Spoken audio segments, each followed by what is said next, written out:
day. I got my D levels tested once before I supplemented, and I had the D levels of an institutionalized elder. Like these people who are like in nursing homes and literally never get outside. That was me in front of my laptop. Or Mr. Nutrition. Right, stuck in an airplane. Yeah. Right, I mean, I just never got outside. I got work to do. I got a book to write. What do you mean? And so, in fact, 2,000 was enough for me. So 2,000 would get most people from the general level up to optimal level. Right. But for me, who got no sun, I had to take even more.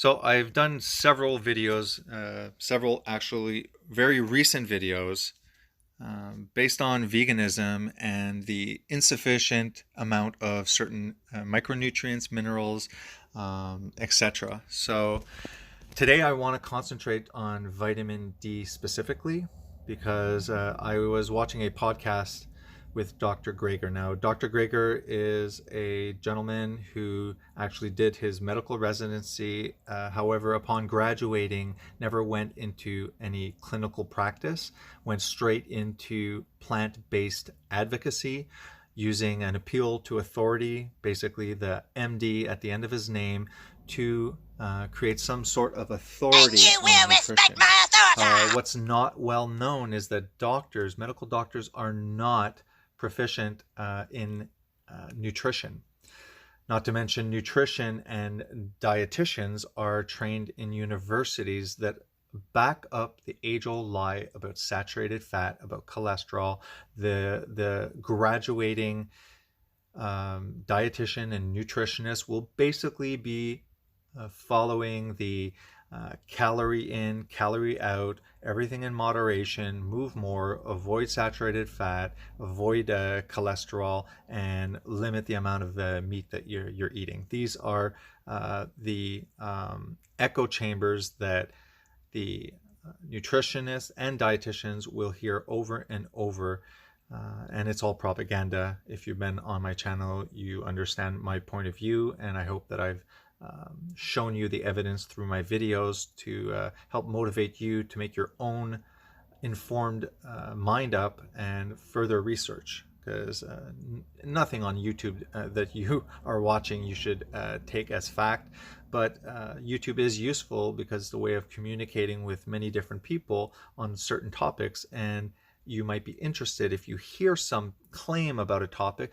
to go research it yourself. So I find that there's nothing wrong with learning from each other on YouTube. However, yes, you have to go do your own research. Okay, these are kind of signposts. YouTube can be very beneficial as a signpost, pointing you into a direction that you should possibly want to investigate. Whether you debunk it or not, either way, you'll be all the wiser. So it's important to understand that all of the doctors that are what we call plant-based doctors, this is not a specialty. There's no doctor that is a nutrition medicine specialty.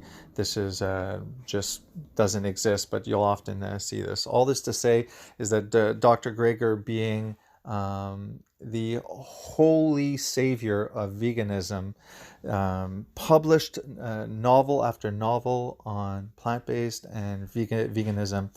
Now, as you can see, this gentleman, this health expert, this nutrition expert, willingly admitted that when he tested his vitamin D levels, he had the vitamin D levels, and I'm quoting, "I had the vitamin D levels of an institutionalized elder." Okay, so obviously when we're looking at vitamin D, we can get vitamin D through exposure. So when the sun hits our skin, we can produce the vitamin D that is required. However, that can vary tremendously geographically around the world, depending how far you are from the equator.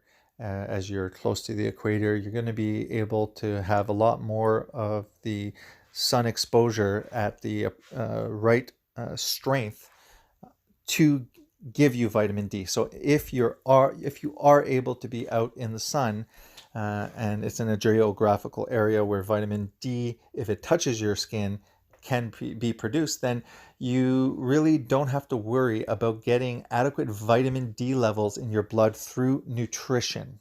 All right.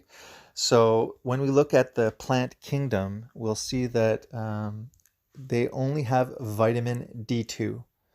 However, the body is not able to use vitamin D2 as effectively as D3. D3 is found only in animal foods.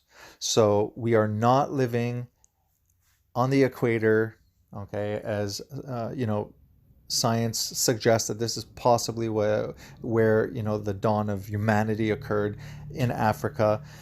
We had, clothing was, our skin was a lot more exposed than it is now.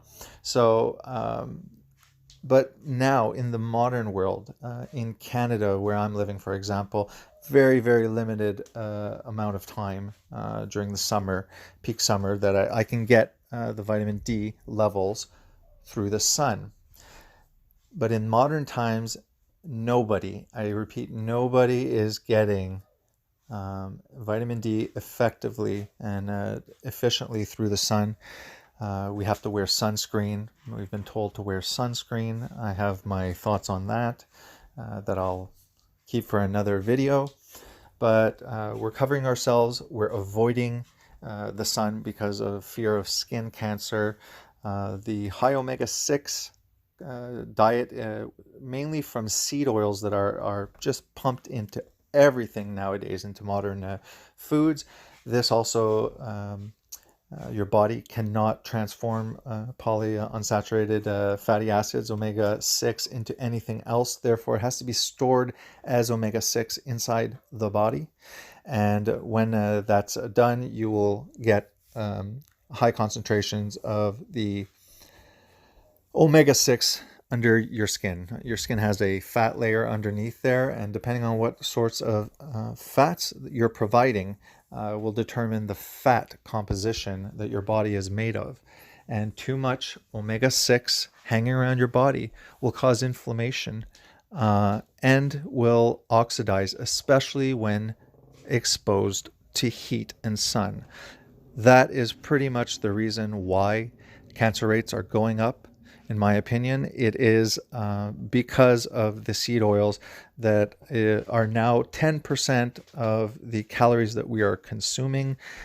Studies have been done looking at adipose tissue and the concentrations of the PUFAs, the polyunsaturated fatty acids, and we see that generation or decade per decade, where our body, the composition of our body, is more and more concentrated in omega-6. So because we, again, because of our diet that is high in omega-6, these seed oils that cause inflammation and oxidation, these will lead to the oxidation over and over. This oxidized and inflamed environment will cause cancers, will make you have sunburns. Repetitive sunburns will cause skin cancer. If you're eating that type of diet that's high in omega-6, then probably you should be avoiding the sun and putting sunscreen on. So for me, if I hypothetically, let's say, started veganism, all right, and I live in Canada, and I'm avoiding all animal foods, and I am trying to get my vitamin D only through my vegan diet, because the sun here in Canada just isn't enough. I will not be getting any vitamin D3. I can only get vitamin D2.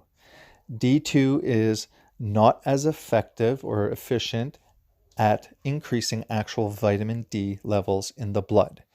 You can lose up to 40% of the vitamin D2 that will not be used as active vitamin D in your blood for your body. So we got Dr. Greger, plant-based advocate. Every single vegan has read all his books. They go to his websites. They listen to his podcasts. Whatever he says is the truth. He is truly the vegan messiah, the vegan, savior. Um, and to have him admitted, admittingly, admitting that he had the vitamin D levels of an institutionalized elder. Now, vitamin D has a lot to do with bone health. Okay. And let's look now at this article here and look at the food sources. So, if you're not living in the jungle, you're not probably getting an effective or an efficient amount throughout the year of vitamin D. If you're consuming only plant products, if you're consuming only plant products, then you're only going to get vitamin D2. If you're only getting vitamin D2, about 40% of that is lost. So if you are in my situation in Canada, if you're eating fatty fishes, if you're eating tuna fish, if you're eating a lot of the seafood, if you're going after good quality milk, if you're going after egg yolks, if you're going after cod liver, if you notice, the 7 healthy foods that are high in vitamin D are all going to be animal foods. All right, so vitamin D is the only nutrient your body produces when exposed to the sun. 50% of the worldwide population aren't getting enough. Okay, so no, it's not just a vegan issue. In general, we are not stuffing our faces with cod liver. We are told to limit the amount of eggs, to go and after egg whites, to avoid the egg yolks because they're full of saturated fat and cholesterol. We're a lot of these foods that we're just going to go look at are not foods that are being pushed by mainstream that we should eat. Okay, so first one here we have salmon. Okay. It's a popular fatty fish. This is a great source of vitamin D. There is a variation between the wild or farm vitamin D levels within the fish itself. However, farmed salmon, it contains only 25% of that amount. Still, one serving of farmed salmon provides still 250 units of vitamin D, or 32% of the daily required value.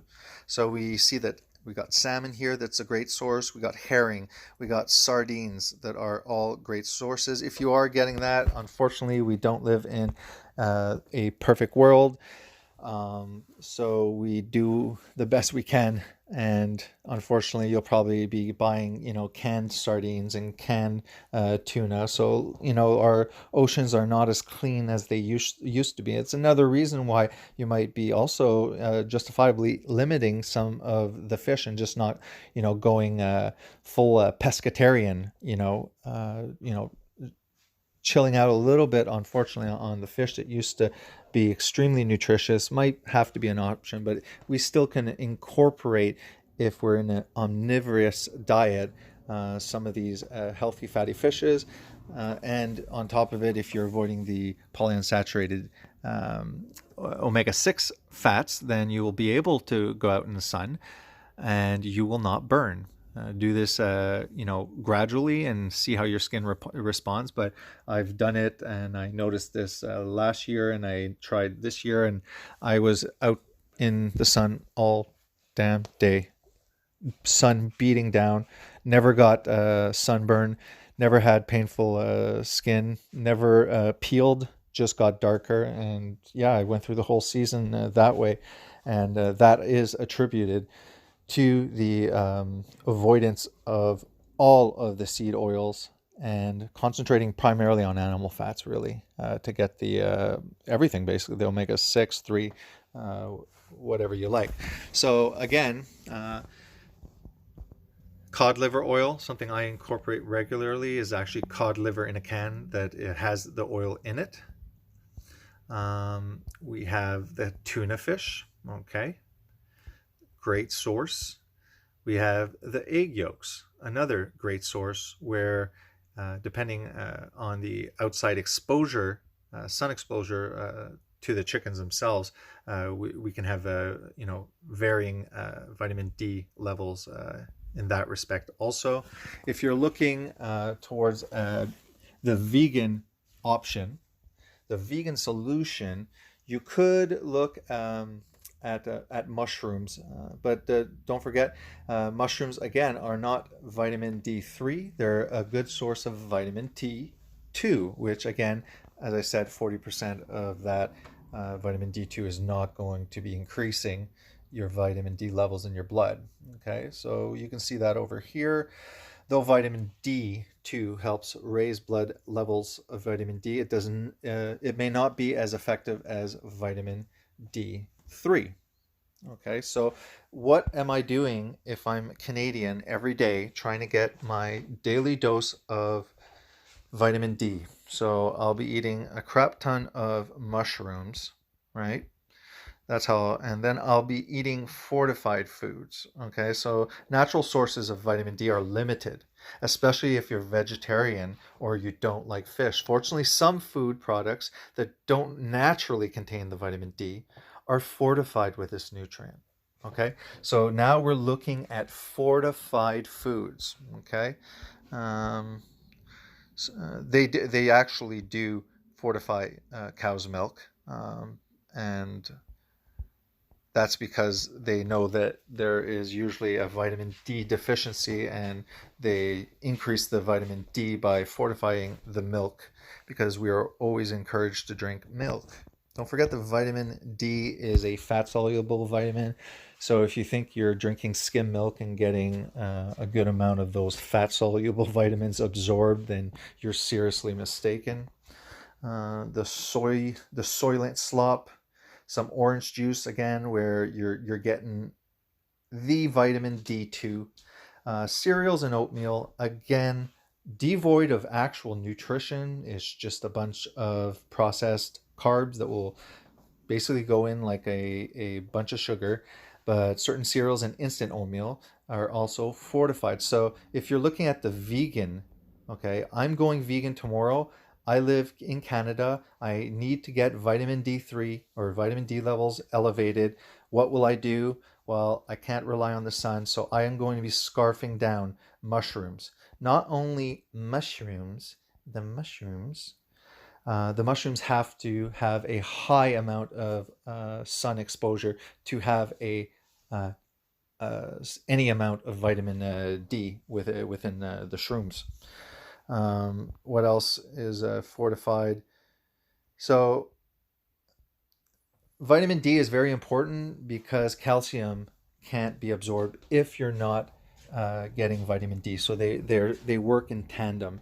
Vitamin K2 also has an important effect on calcium. It signals calcium to go into bones and teeth. There's evidence, more and more research going into that seems to be showing that as what's occurring with vitamin K2.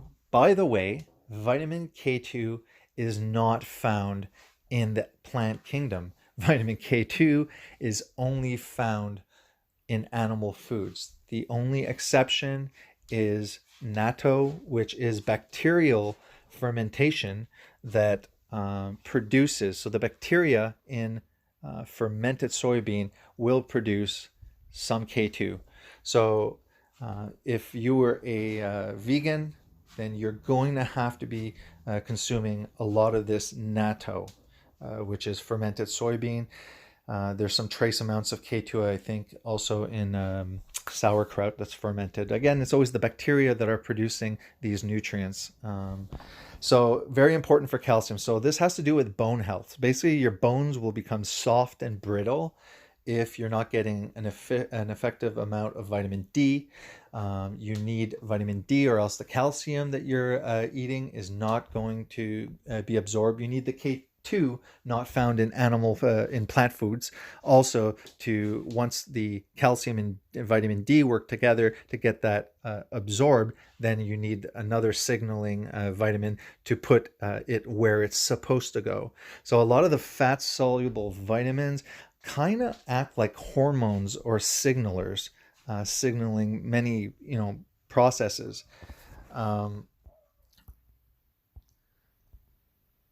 So the bottom line is that if we're in modern times, especially not getting efficient amounts of vitamin D, we cannot obtain them through sunlight. Therefore, we must rely on it. And we must go through every day and say, okay, what did I eat to get the vitamin A I need? Did I get all the B vitamins? Okay, how about vitamin C? How about the vitamin D? How about K2? All right, how are my fatty acids looking here today? Did I balance out the 6 and the 3? Am I way too much in the 6? Okay, good. My omega-3 and omega-6 fatty acids are being obtained for the day in proper ratios. How about the protein? Am I getting a good amount of protein? So you have to go through these things every day. It's not about tasting good. This vegan obsession with depriving themselves of the actual essential real animal foods, and then after being obsessed with making vegan options or vegan versions of this animal food, just shows that that that instinctual drive to go after the animal foods cannot be suppressed. Okay, well, it can be suppressed, but it's not going to leave you. Okay, you're always going to be craving for something creamy, for something cheesy. You're going to try and mimic the texture of meat. This is all over. It's rampant on YouTube. You see this over and over, these vegan versions. But if you ask a vegan or you criticize on this part, they'll say, no, I don't eat the fake meats.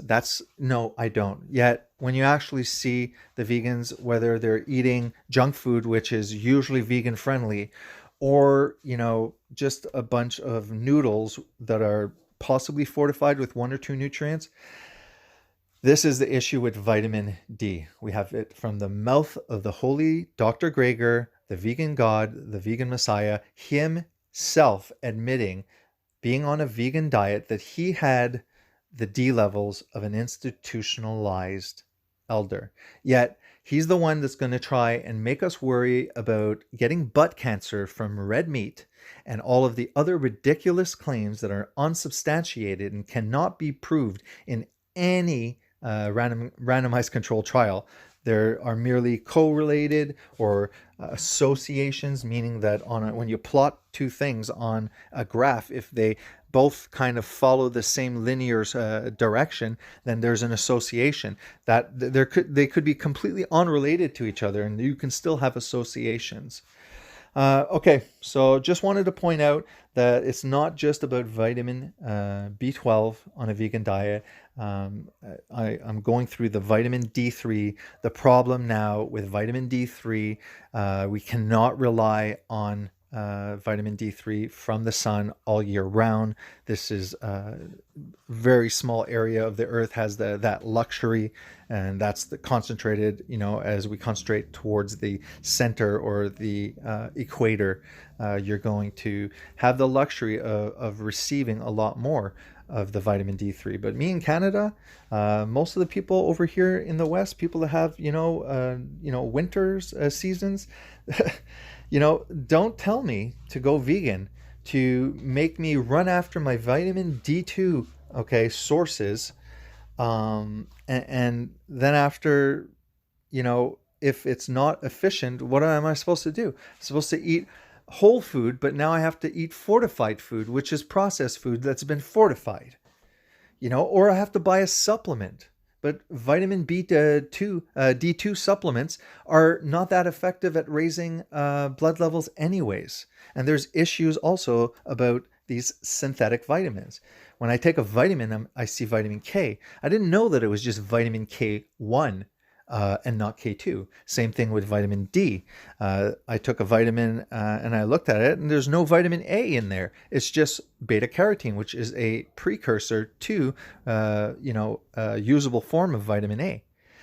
So it does not make any sense to be pushing globally a diet that we know has B12 issues, but we also see that, especially in reality where the sun is limited, we're also at a huge danger of vitamin D deficiencies that can lead to many, it's not just bone issues, but many other chronic diseases. I mean, even with currently the COVID, there's been studies with vitamin D improving. Is it that vitamin D levels have, you know, is it just because we're all deficient in vitamin D and therefore bringing our vitamin D levels has a certain effect on our immune system to help fight with the virus? And if we're vitamin D deficient, then perhaps we're a lot more vulnerable. This is some of the studies that you know, they're investigating with COVID-19. So it's a really not a good time to go vegan, especially entering you know, COVID's possible second wave. And going into the winter months, starting a plant-based diet, thinking you're going to improve your health and you're going to be vitamin D deficient, just like your our friend, the holy Dr. Greger.